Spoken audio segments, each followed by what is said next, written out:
cell biologist will love to see what happens inside the cell. The discovery of the green fluorescent protein and improvements in light microscopy have brought new and exciting discoveries on a yearly basis.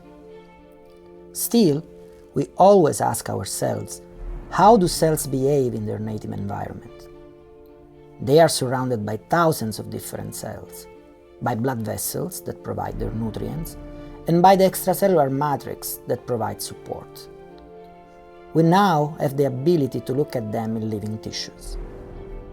In our lab, we have developed ways to image subcellular processes inside the cells of several tissues. We call this approach Intravital Subcellular Microscopy, or ISMIC. These videos show the dynamics of endocytosis in the kidney and liver. It is like discovering a new world.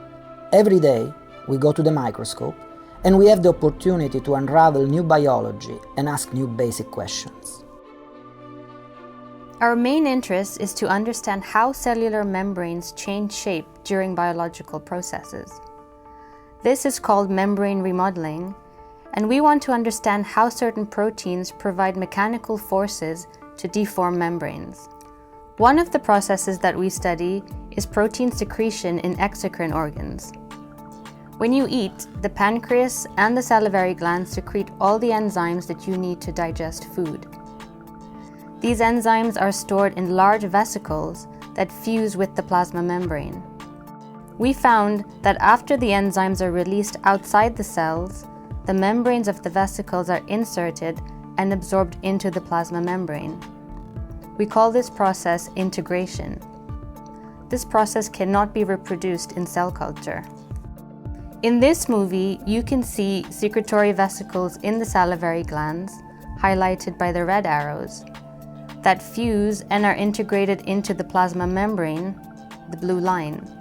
This is a beautiful example of membrane remodeling. So what drives the integration? We found that actin filaments are important. They form a cage around the vesicles that contracts and pushes the membranes. The contractions are driven by an actin-based motor called myosin II. Myosin II, which also forms filaments, binds to F-actin and generates tension. Like the fingers squeezing this ball, we will show you how we studied this process. In order to see the actin appearing on the vesicles, we used mice engineered to express a fluorescent marker for filamentous actin in green and a marker for the plasma membrane in red.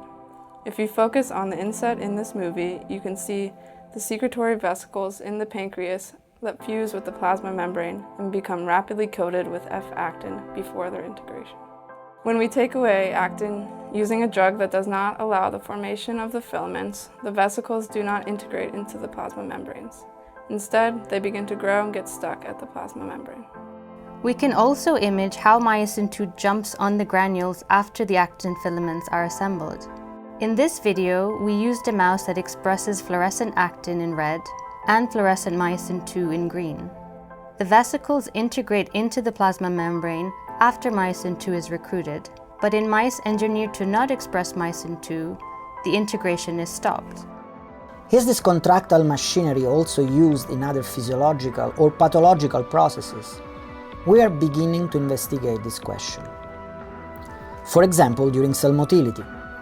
This is an immune cell that is moving inside a blood vessel in breast tissue. The green fluorescent is again myosin II that is recruited in different areas of the plasma membrane to drive this complex motion through contractions. Or during wound healing. These are neutrophils in a mouse that express a marker for the actin filaments and that crawl inside a wound to help repair the injured skin. The membranes of these cells are constantly remodeled as the cells move. Or in tumors. These are few examples of what can be accomplished with intravital subcellular microscopy. This approach is opening the door to investigate cell biology under both physiological and pathological conditions in multicellular organisms. This is a dream coming true.